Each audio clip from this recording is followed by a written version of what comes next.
ልጁ እናቱን አባቱን እየተደባደበ እንዲያሳብድ ፈልግ። ከእናት ከአባት ከቤተሰብ ታደባደባለህ? ከወንድሙ ጭምር።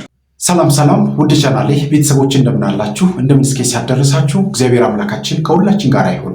ውድ ቤተሰቦች ዛሬም በሌላ ርዕሰ ጉዳይ በሌላ ቪዲዮ ቀርብ ያለው እስከ ፕሮግራሙ ፍጻሜ ድረስ አብራችሁን ቆዩ። በቀጥታ ወደ ዛሬው ቪዲዮቻችን እንሄዳለን። እውነተኛ የክርስትና ህይወትን የሚኖር ሰው ሶስት የህይወት ደረጃዎች አሉት። የመጀመሪያው የክርስትና የህይወት ደረጃ የሚባለው የንጽህና ደረጃ አንጽሆ የሚባል የመንጻት ከኃጢአት መንጻት፣ መላቀቅ፣ መጥራት የመጀመሪያው ክርስቶስም የመጣው እኛን ከዚህ ለማላቀቅ ነው። በእውነቱ የመጀመሪያው የክርስትና ደረጃ ከኃጢአት መንጻት፣ የቤተ ክርስቲያን ተግባሯም ይሄ ነው በእውነቱ ክርስቲያን። ሁለተኛው ደረጃ ደግሞ የማብራት ብርሃናችሁ በሰው ፊት ምን ይሁን ነው የተባለው? ብርሃናችሁ በሰው ፊት ምን ይሁን? አብሮ ማብራት። ክርስቲያኖች ያበራሉ። የሚያበሩት በሙሴ ፊት ላይ ለእስራኤል እያንጸባረቀ ያስቸግር እንደነበረው ያለ አይነት በአይን የሚታይ ብርሃን አይደለም የሚያበሩት። የሚያበሩት የእውቀት ብርሃን፣ ያስተሳሰብ ብርሃን፣ የቅድስና ብርሃን፣ የምግባር ብርሃን ነው የሚያበሩት። ሰዎች ሁሉ ይጠጓቸዋል። ክርስቲያኖች ምክራቸውን ይሹታል፣ ሐሳባቸውን ይሹታል፣ ድጋፋቸውን ይሹታል።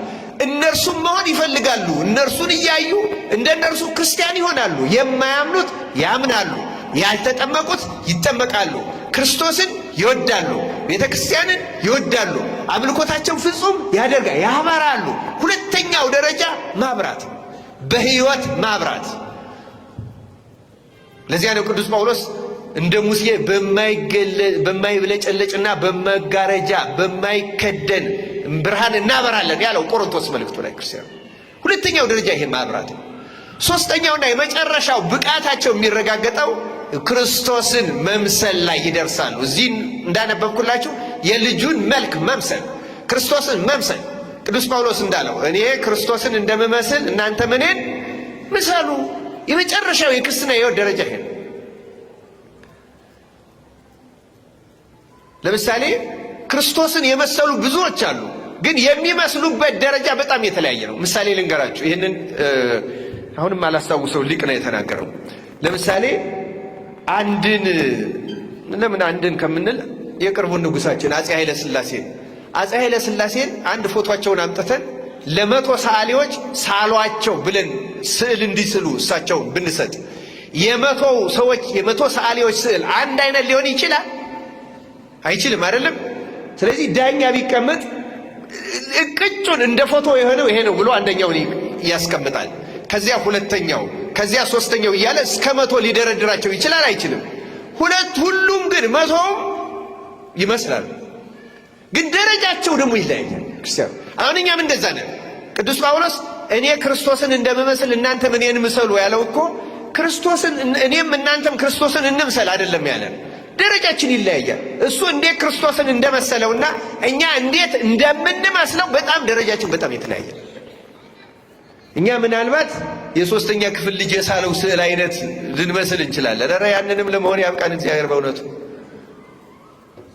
አሁን ልጆቻችን ታያላቸው አይደል? በግ ዶሮ እያሉ እየሳሉ ያመጣሉ አይመጡም? እናደንቃቸዋለን። እንዴት ጥሩ ነው ምናምን እንላለን። ግድም ደግሞ አንድ ሰዓሊ ከሚስለው ስዕል ጋር እኩል ሊሆን እንደማይችል እናውቃለን። እንኳን ከዚያ በጣም ብሩክ። እኛ አሁን እንደዛ ነን። ብቻ እንዲው ቅርጹንም ለመያዝ ለመምሰል ያብቃን እግዚአብሔር። አሁን እንዲህ እንዳልኳችሁ የመጨረሻ አንደኛ ደረጃ ይመስላል የሚባለው ክርስቶስን በመምሰል የመጨረሻ የምትባለው እመቤታችን ንጽሕት ቅድስት ድንግል ማርያም ናት። መቅድመ ተአምር ስትሰሙ ምን እንደሚል ታውቃላችሁ? መልኳም የአምላክም መልክ ይመስላል፣ ሐሳቧም እንደ አምላክ ሐሳብ ነው የሚል ሰምታችሁ ታውቃላችሁ? አታውቁም? የመጨረሻው የምትመስለው ከእመቤታችን በኋላ ጌታን የሚመስል አንድም ፍጥረት የለም። አንድም በሙሉ ከሷ በኋላ ነው። የኛ ሊቃውንት መቅድሙ ሁሌ ከሚገርመኝ ነገር አንዱ የመቅድመ ተአምረ ማርያም አንዳንድ ሰው ላይረዳው ይችላል። እንግዲህ ደግሞ በጥላቻ በጥርጥር አይነ ለሚያዩ ደግሞ ሌላ ሊመስለው ይችላል። ግን በጣም አስገራሚ ሁላችንም ክርስቶስን መምሰል የተሰጠን የምንመስልበት ደረጃና ሁኔታ ግን በጣም የተለያየ። ከመቤታችን ቀጥሎ ያለውን ደግሞ እሱ ያውቀዋል። በእውነቱ እኛ የምናውቀው ቅዱስ ዮሐንስ መጥምቅን ነው እያለ ሰማዕታቱ፣ ጻድቃኑ፣ ሌሎቹም ይደረደራሉ። ይህን የእያንዳንዱን ደረጃ እሱ ያውቀዋል። ግን እያንዳንዳችን መሆን የምንፈልገው ይሄን መልክ መምሰል ነው። የክርስትና የመጨረሻው ደረጃ ይሄ ነው። ለዚህ ነው እመቤታችን ስለሷ ሲነሳ መልኳ እንደ አምላክ መልክ ነው፣ አቤቱ እንደዚያ መልክ አላቸው ለመባል ያበቃል ማለት ነው። ላስተማሩን ለመከሩን ለአባታችን በእውነት ረጅም ዕድሜን ያድልልን።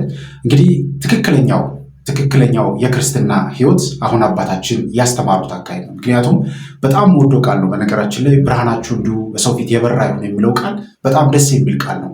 በክርስትና ሕይወት ውስጥ እኛ ምን በዚህ አይነት መንገድ ውስጥ ነው ልንመላለስ የሚገባው እና ወደዚህ እያለን ሕይወታችንን በማይሆኑ ነገራት ጊዜያችንን ባናባክን መልካም ነው። በእውነት እግዚአብሔር አምላካችን ከሁላችን ጋር ይሁንና የምንማረውን ትምህርት የምንሰማቸውን ነገሮች ለሕይወታችን በሚጠቅም መንገድ ልንጠቀማቸው ይገባልና ለሚያስተምሩን ለሚገስጹን ለአባቶቻችን ረጅም ዕድሜን እግዚአብሔር አምላካችን ያድልልን። አስራት የሚሰጠው ለቤተክርስቲያን ነው። ለቤተክርስቲያን እና ቤተክርስቲያን ደግሞ ያንን ተቀብላ በቤተክርስቲያን ለሚያገለግሉ ካህናት ታውለዋለች። ለቤተክርስቲያን አገልግሎት ነው የሚውለው። አስራት ገንዘብነቱ የራሱ የእግዚአብሔር ነው። እኛ የምንሰጠው ስጦታ ሳይሆን ብሬን አምጡ ገንዘቤን አምጡ ብሎ ነው የተናገረው። ሰርቃችሁኛል ይላል እግዚአብሔር። በምን ሰረቅን ትሉኛላችሁ? አስራቴን በማስቀረት ነው ይላል። ስጡ፣ አስራትን ሰጣችሁ ባልባርካችሁ ያን ጊዜ ጠይቁኝ የሰማይን መስኮት ባልከፍትላችሁ ይላል። ስለዚህ አስራት ገንዘብ ነው። ልክ በሀገራችን ለመንግስት ግብር እንደምንከፍለው በመንፈሳዊ ለእግዚአብሔር የምንከፍለው ግብር አስራት ነው። አስራት የሚውለው በኦሪቱ ለካህናቱ ለሌዋውያኑ ለአሮን ነበር። በአዲስ ኪዳን በዛው መልክ በዛው አግባብ ቀጥሏል ማለት ነው። በወንጌል የሚያገለግሉ ከሚያገለግሉት ጋር እንዲካፈሉ መብት አላቸው ስለሚል ያ ለቤተክርስቲያን የሚሰጥ ነው። ለመቄዶንያ የምንሰጠው ምጽዋት ወይም ብጽዓት ምንለው ያ በረከት የሚያስገኝ ነው። ከአስራት ገንዘብ ላይ ወስዶ ለምጽዋት ማድረግ፣ ከምጽዋት ገንዘብ ላይ ወስዶ ለአስራት አድርጌዋለሁ ማለት ተገቢ አይደለም። ሁለቱን ለይቶ ማየት ያስፈልጋል። ይነስም ይብዛም ምጽዋትን ብጽዓትን ማድረግ ተገቢ ነው።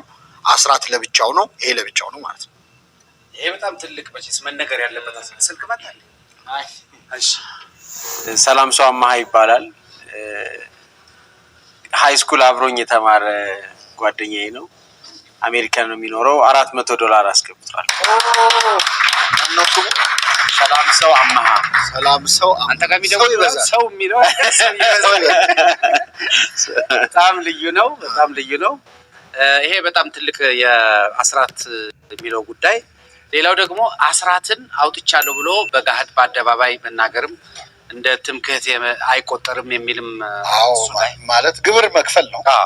ግብር መክፈል ግዴታ ነው አይደለ? በመንፈሳዊም ያን በማድረጋችን ደግሞ ከእግዚአብሔር ጋር በነገራችን ላይ እግዚአብሔር አትፈታተኑኝ ብሏል። እግዚአብሔር መፈታተን ኃጢአት ነው። አንድ ነገር ብቻ ላይ ግን እስቲ ፈትኑኝ ብሏል እግዚአብሔር። እሱም አስራት ስጡኝና ካልባረኩላችሁ በዚህ ፈትኑኝ ብሏል። ስለዚህ ከእግዚአብሔር ጋር በእውነት አይባርክልን ይሆን ብለን እግዚአብሔር ፈትኑኝ ባለው ጥያቄ መሰረት የምናደርገው ነገር ነው። አስራት ስታደርግ የቀረው ገንዘብ ይባረካል። ሰው 100 ብር ቢሆን ደሞዙ 10ን አስራት ሲሰጥ የ90 ብሩን የመግዛት አቅም የሚጨምረው ይባርክለታል ማለት ነው። ያንን ሰጠው ተብሎ ግን አስራታቸውን ሰጡ እየተባለ የሚነገረው ምንኛ ካለመስጠታችን የተነሳ አሁን እኛ ብዙ ጊዜ የሚገርም ቤተክርስቲያን ተሰረቀ፣ ገንዘብ ተዘረፈ የሚል ዜና ካየን ዋነኛው ዘራፊ ወይ ካህናቱ ወይ አገልጋዩ ነው ይመስልን። ቁጥር 1 ዘራፊ ግን ምዕመናን ነን። ምክንያቱም አስራት አናውጣ ሰርቃችሁኛል የሚለው ቃል ይሄ ሁላችንን ይመለከታል። ካህናትም አስራት ያወጣሉ። በነገራችን የአስራት ይባላል። መባረክ ያማረው አስራት ያወጣል። የሚገርም ነው። እንግዲህ ውድ ቤተሰቦቼ ስለ አስራት በኩራት ስለ ምጽዋት ስለ መባ ስለሚባሉ ነገር እንግዲህ ወንድማችን ዲያቆን ሄኖክ ኃይለ በዚህ መልኩ ዘርዘር አድርጎ አብራርቶልናል። ብዙዎቻችን ልንጠነቀቀው የሚገባው ጉዳይ አስራት በኩራት የሚባለውን ነገርና ሌሎችንም ለምናደርጋቸው የበረከት ስራዎችን የበጎ አድራጎት ስራዎች ለምንሳተፍባቸው ነገሮች በጣም መለየት አለብን። አንዳንዴ ብዙዎቻችን አስራት በኩራት ካወጣን በኋላ በሌሎች ነገሮች ስንሳተፍ አውጥቻለሁ እንደዚህ አድርጌያለሁ የምንለው ነገር አለና እነዚህ ሁሉም ነገሮች የተለያዩ ነገሮች ናቸው። አስራት በኩራት ከ100 ላይ 10ን የምናወጣው ነው። እንግዲህ ወንድማችን እንደገለጸው ማለት ነው።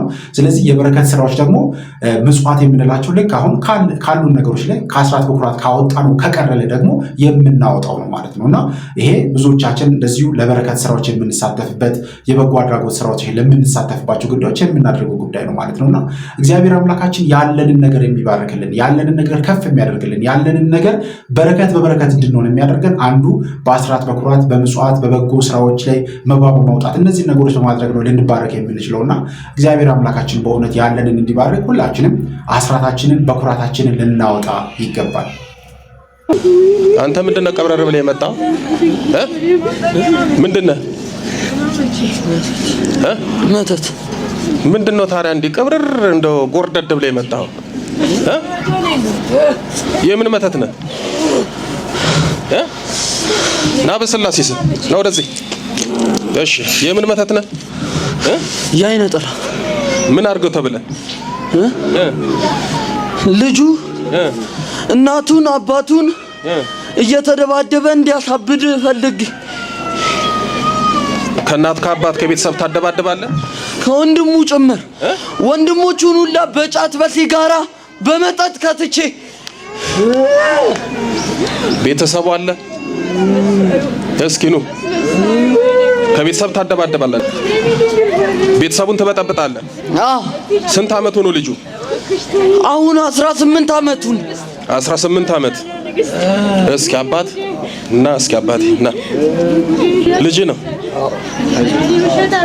አዎ ልጄ ነው። ከእናንተ ጋር ይደባደባል? አዎ ይጣላል፣ ይደባደባል፣ ይነሳል። ከአንተ ጋር ይደባደባል? አዎ ይደባደባል። ተያይዞ እጅ ከዛ ይጮሃል፣ ይዘረዋል፣ ይጥለዋል። ግን የሚናገረው ነገር የለም። እሺ ከዛ በቃ ያሳብደዋል። አሁን መተት አይነ ጥላ እንዲህ እንደሚያደርገው ታውቃለህ? አላውቅም። ከዛ ራሱ ነው የሚደበደበኝ የሚደባደበኝ ነው የምትለው አንተ? ጉርምስና ይዞት ነው የምንለው እኛ። እናትም እኛ ምንድነው ጉርምስና ይዞት ነው የምንለው። ከወንድሞች ጋር ሁሉ ይደባደባል። ይኸው ከአባት ከእናት ከወንድም እኔ ነኝ የማደባደበው ይላል። አሁን ስንት ክፍል ነው? 7 ወድቋል። ትምህርት እምቢ ብሎ ወድቋል። ና እስኪ አይነ ጥላ አንተ መቼም ትምህርት እንዲማር አትፈልግም። ና ትምህርት አንተ ነው የምትጥለው? ትምህርት የምትጥለው አንተ ነው? 4 አመት ሆስፒታል ከትቼ ትምህርቱን እንዳይማር ስለፈለኩ 4 አመት ሆስፒታል ምን አስባልከው? በቃ እና ለእናቱ ለአባቱ ለወንድሞቹ ሁሉ ኪኒን ስጡት እያልኩኝ ሆስፒታል ነበር። ጳውሎስ ሆስፒታል ኪኒን ይወስድ ነበረ። የምን ኪኒን? ለአእምሮ እንትን ነፃ እንዲሆን ብለው ኪኒን ይሰጡት ነበር። እና ኪኒኑ ነፃ አደረገው? አላደረገውም፣ ባሰበት። ብዙ ሰው የአእምሮ መተት አይነ ጥላ የቤተሰብ ዛር ህሊናቸውን እየበጠበጠ ከቤተሰብ ሲያጣላ ህይወታቸውን ምስቅልቅል ሲያደርግ እንደ እብድ ያዩዋቸዋል። ሆስፒታል ወስደው ያስመረምራሉ። አእምሮ ልክ አይደለም ይላል። መድኃኒት ይሰጣል። ያንን መድኃኒት ይውጣሉ። መንፈሱ በመድኃኒቱ ስም ተደብቆ አድፍጦ ቁጥ ይላል። እሱ ከተቀመጠ በኋላ ደግሞ ትልቁ ችግር ምንድነው? መንፈሱ መቼም አይያዝም። ምክንያቱም መተቱ አይነ ጥላው ዛሩ የአእምሮ ህመም ተብሎ ስም ስለተሰጠው ተደብቆ ይኖራል። ወደዚህ አምጥተው እንዳያስጠምቁ ቤተሰብ የሚያውቁት አይ የአእምሮ ህመም ነው ይላሉ። ከዘር የመጣ ከጊዜ በኋላ የመጣ ክፉ መንፈስ እንደሆነ አያውቁም። ና እስኪ በስላሴ ስም ና። ምን ልታደርገው ነበር ልጁን?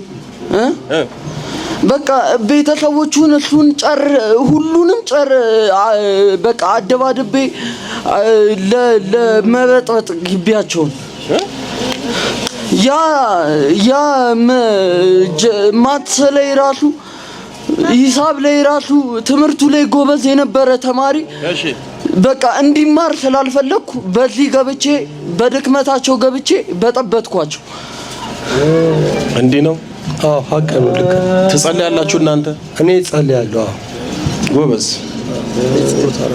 ማታ ጸሎት ግን እምቢ ይለኛል። ጸሎት እና ክሶሽ አይለኝ። መንፈሱ እንዴት ይጸልያል? እንዴት እሺ ይልሃል? ወንድሞቹ ይሻሉ እሱ እሺ አይለኝ። ለጸሎት ጊዜ እኔ ብቻ ነው ማለት ነው። ና እስኪ ወደዚህ ና፣ ወደዚህ በስላሴ ስም። አይነ ጥላ መተት ሌላ ማን ያለው?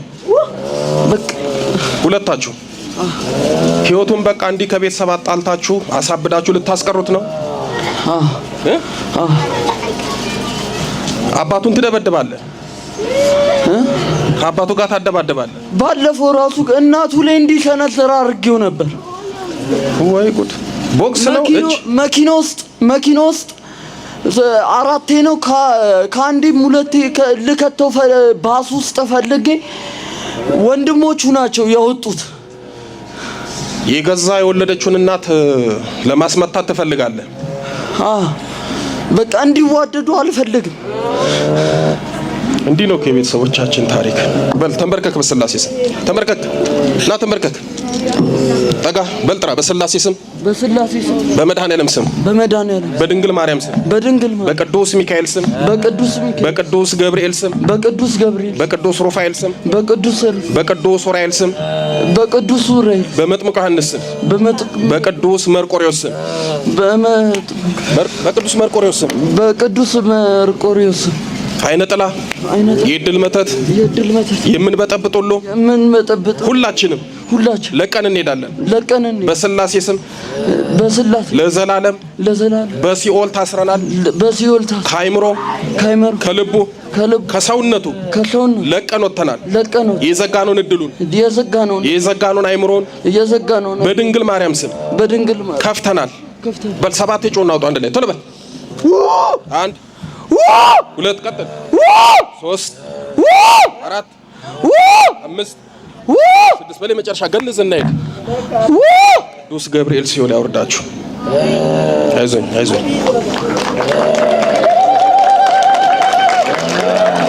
ጉድ እኮ ነው በየቤቱ ያለው።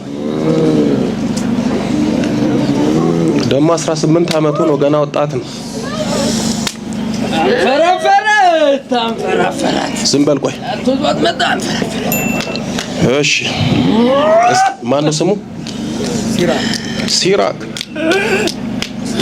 በስመ አብ የትልቅ ቅዱስ ስም ነው ከያዘ ሲራክ። እስኪ በስመ አብ በል። አማትብ አይዞኝ አማትብ። ደህና ነህ ሲራክ? እግዚአብሔር ይመስገን። እዚህ ጋር ለምንድን ነው የመጣው? እኔ እንጃ። የት ነበርክ? እኔ አላውቅም። አታውቀውም? ይሄንንም ቦታ አታውቅም? ከአባትህ ጋር ከእናትህ ጋር ያጣላሃል፣ ብሎም ደግሞ ያደባድብሃል። አታውቅም? የሚገርም ነው። መጣላቱንም መደባደቡንም አያውቅም ሲራክ። መተት አይነ ጥላ ነው። አእምሮህን ህይወትን እየበጠበጠ በልጅነትህ ከእናት ከአባት ጋር የሚያጋጭ እግዚአብሔር የመጨረሻ ያድርግልህ። እሺ እንግዲህ ውድ ቤተሰቦቼ አሁንም ብዙ ቤተሰብ የመናፍስቱ ጋር የገባው አይመስለንም። ብዙ ቤተሰብ አሁንም የመናፍስቱ ጋር የተረዱ አይመስለንም። ምክንያቱም በጣም በሚገርም ሁኔታ አሁንም ድረስ ልጆቻችን በአይነ ጥላው መንፈስ፣ በቡዳው መንፈስ፣ በመተቱ መንፈስ ሲሰቃዩ እኛ የምናስበው የስጋ ሀሳብና የስጋ አካሄድ ብቻ ነው ሊናችን የሚመጣው። ልጆችን ወስጄ ጸበል ላስጠምቅ፣ ልጆችን ወስጄ ሱባኤ ይዤ እግዚአብሔርን ልጠይቅ የምንል ቤተሰቦች በጣም ጥቂት ቤተሰቦች ነን። እግዚአብሔር በእውነት ሁላችንን የሚያበርታል። ስለዚህ ልጆቻችን አሁንም በመናፍስቱ አካሄድና መንገድ ውስጥ በደንብ እየተጠቁ ይገኛሉ ማለት ነው። እንግዲህ ተመልከቱ፣ በዚህ ቪዲዮ ላይ እንደተመለከታችሁት ምን ያህል ልጆች ናቸው ዛሬ እናት አባቶቻችን የሚሳደቡት፣ እናት አባቶቻችሁን የማያከብሩት ልጆቻችን ምን ሆኖ ነው? ተመልከቱ እንግዲህ በመልካም አስተዳደግ አድርገው ምንም ነገር ሳይጎልባቸው አድገው ግን እናት አባትን የሚያንቋሹ፣ እናት አባትን የሚሰድቡ፣ እናት አባትን እስከ መምታት የሚደርሱ በዚህ ቪዲዮ ላይ እንደተመለከታችሁት እናቱን ሊመታ እጁን እስከ መሰንዘር ደርሷል ማለት ነው። እንግዲህ ውስጣችን ላይ ባለው መንፈስ አማካኝነት ምን ያህል ክፉ ስራዎችን እንደሚያሰራ ነው ማለት ነው።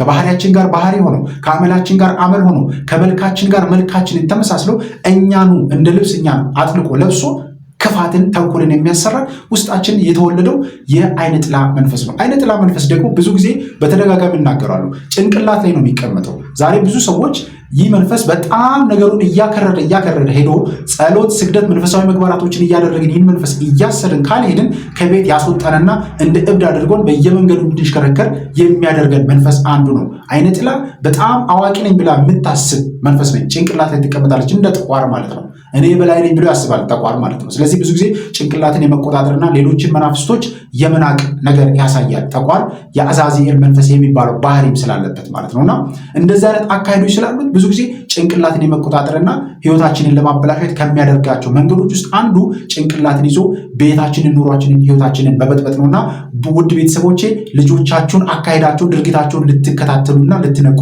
ይገባል። እግዚአብሔር አምላካችን በእውነት ሁላችንንም ያግዘን። ያው ሰይጣንም አንዳንዴ የምታመልጥበት ነገር ሲሆን ይረዳል። አንዳንዴ ብሉ ነው ልባችንን ባያውቀው፣ ነገር ግን ለሱ እንደማትሆኑ ሲያውቅ ነገሮችን እያመቻቸው ወደሱ መንገድ ይወስዳል። ቶሎ ወደ ጥፋት መንገድ አንተን ህይወት ለመቅጠፍ ነው የሚፋጠነውና እንዳልኩ የሙዚቃውን ህይወት በደንብ በኃይለኛው እየፈጠንኩ መጣሁ። በጣም ፈልግ ነበር በዩሮፕ ላይ ዩሮፕ እግር ኳስ ሲዘጋጅ ብዙ ወንድሞች በጀርመን፣ በሆላንድ፣ በዴንማርክ፣ በኖርዌይ፣ በእንግላንድ እነዚህ በስዊዘርላንድ ያውቁኛል። እየዞርክ አሁን የምትላቸው ሀገሮች ሁሉ ዞር ያለውኝ ሰርቻለሁኝም አገለግላለሁ። ተከፍሎኝ በስነ ስርዓቱ የትራንስፖርት ተከፍሎልኝ ማረካ ተከፍሎልኝ በደንብ ሰራ ነበር ፕሮፌሽናል ማለት ነው። ብቻ ያው ይሄን እየሰራህ ግን ውጪ ስጣባ ማሳችን መመርገም የሚናገሩት ነገር አለ። አንድ ኮሜዲያን ውጪ ሰውን ያስቃል፣ ቤቱ ሲገባ ይሰቀቃል ይላሉ። እኛ ውጪ ሰውን ያስጨፈርን ውጪ ቤታችን ግን ስቃይ ነው የምናየው። ይሄ እንደዚህ እንዳለ ሆኖ ብዙ ጊዜ በሙዚቃ ዓለም ውስጥ ካሳለፍኩኝ በኋላ ያ ፈተናዎች እንግዲህ አይቀሩም። እንዳልኩ ይሄ የዛር መንፈስ ይከተለኝ ነበር። ይሄንን አሁን የተረዳሁት ለመስከ መግደልም ድረስ ደርሷል ብዙ ጊዜ።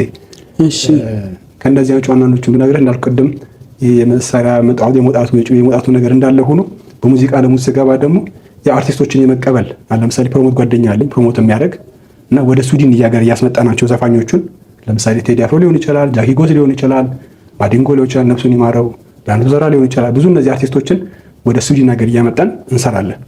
ሙዚቃ ዝግጅት ፕሮግራም እናደርጋለን። ኮንሰርት ማለት ነው።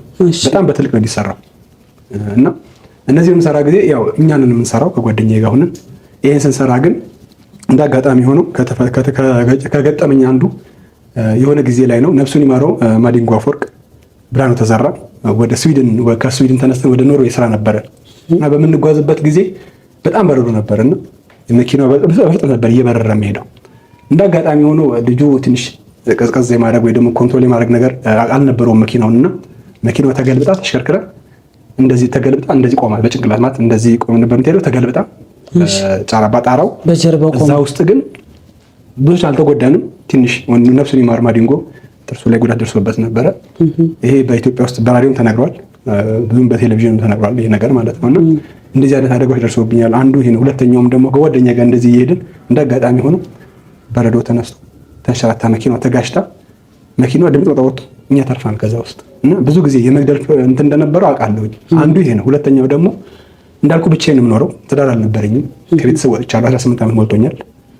ብቻዬን ነው የምኖረው። ከሰው ጋር ብዙ ቀረቤታ የለኝም። ብቸኝነትን ብዙ ጊዜ እወደዋለሁ።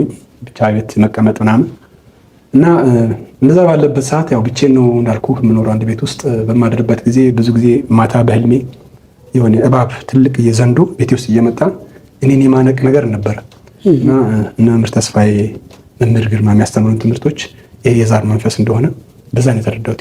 ሊገለኝ እንደሚፈልግ ብዙ ጊዜ ማታ ማታ በቃ አልተኛም። ከሱ ጋር ግብግብ ስፈጽም ነው ማድረው።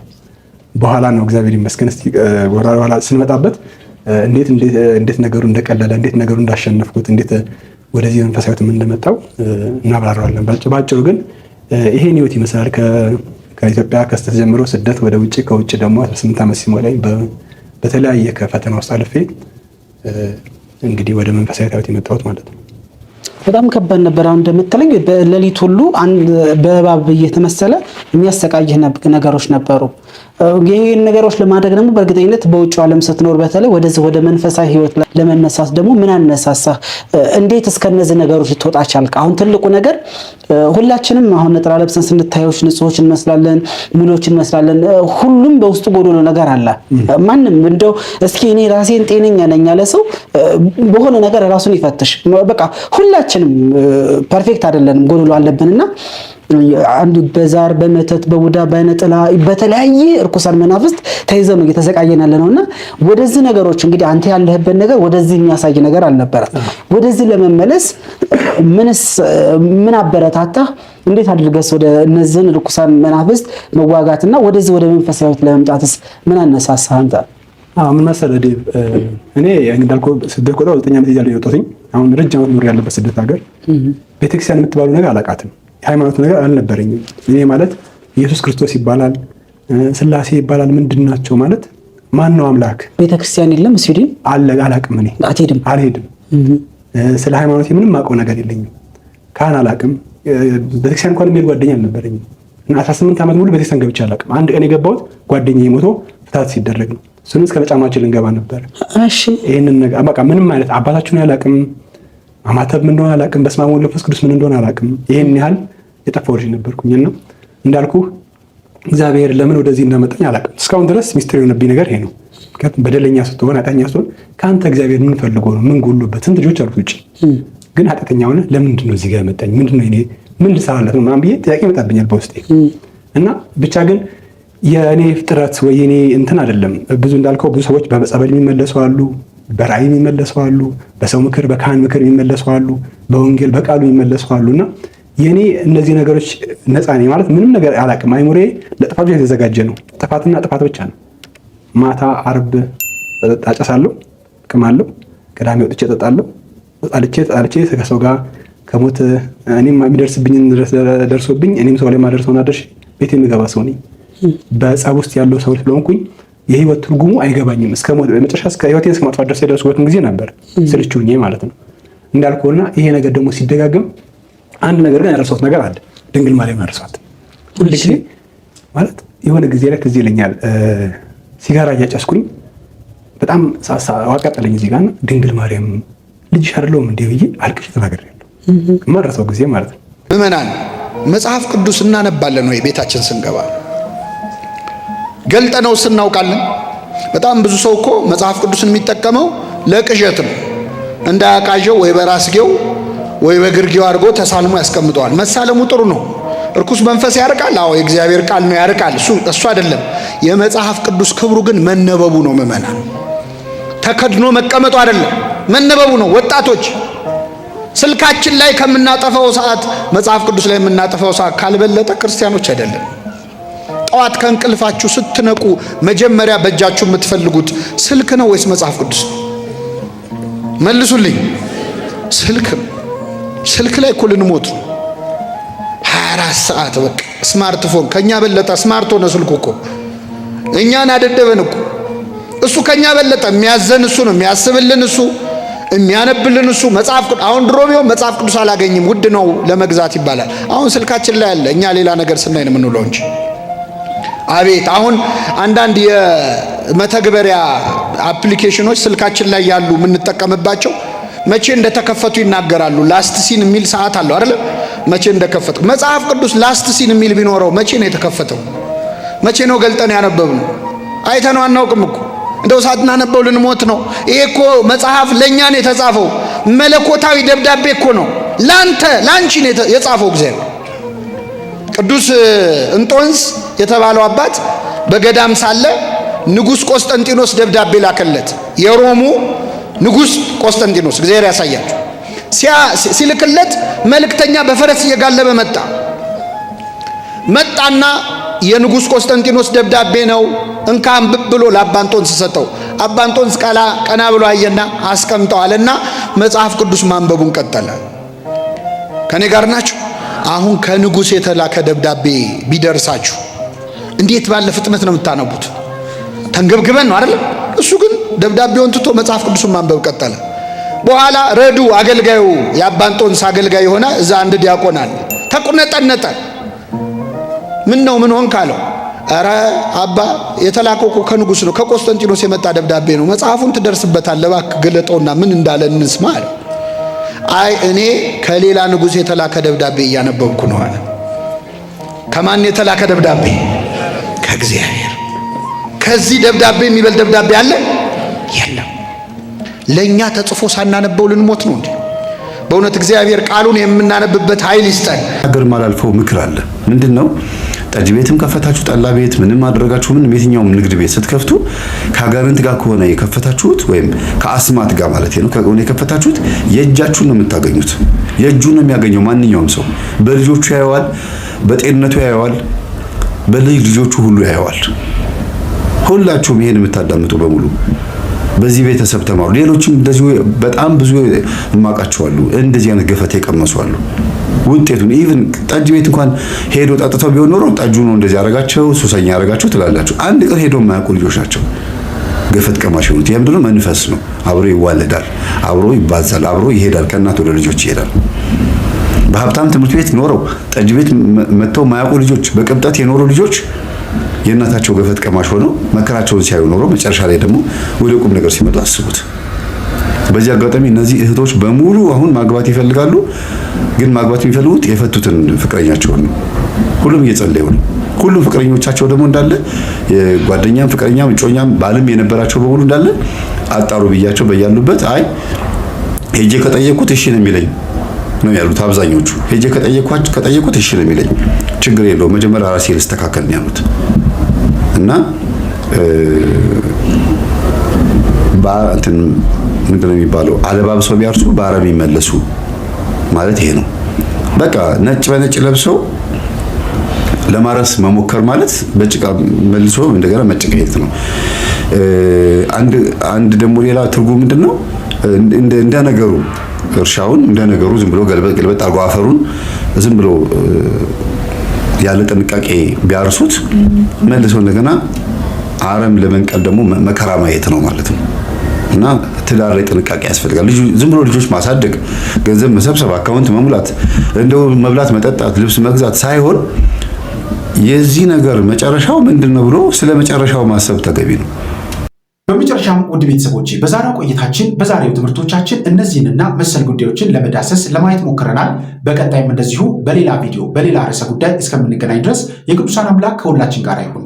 በሀገር ውስጥም ከሀገር ውጭም ያላችሁ ኢትዮጵያውያን፣ ኤርትራውያን ቤተሰቦቼ በያላችሁበት ሰላም እግዚአብሔር ከሁላችሁ ጋር ይሁን እላለሁኝ። እንበርታ፣ እንጠንከር። ይህንን ቪዲዮ ይጠቅማል፣ ያስተምራል ብላችሁ ካስባችሁ ለወዳጅ ለጓደኛ ለቤተሰቦቻችን ሼር ማድረጋችሁን እንዳትረሱ። ቻናሉ ሰብስክራይብ ያላደረጋችሁ ቻናሉ ሰብስክራይብ አድርጉ። ሁሌም እንደምናገረው ቪዲዮአችንን ስትጀምሩ ላይክ እና ሼር እያደረጋችሁ ጀምሩ። ይህንን ስታደርጉ ይህ ቪዲዮ ለብዙ ሰዎች ይደርሳል፣ ቻናላችንም ከፍ እያለ ብዙ ሰዎች የሚማሩበት ይሆናልና እግዚአብሔር አምላካችን በእውነት ሁላችንንም ያግዘን፣ ያበርታን። ይቆየን። አሜን።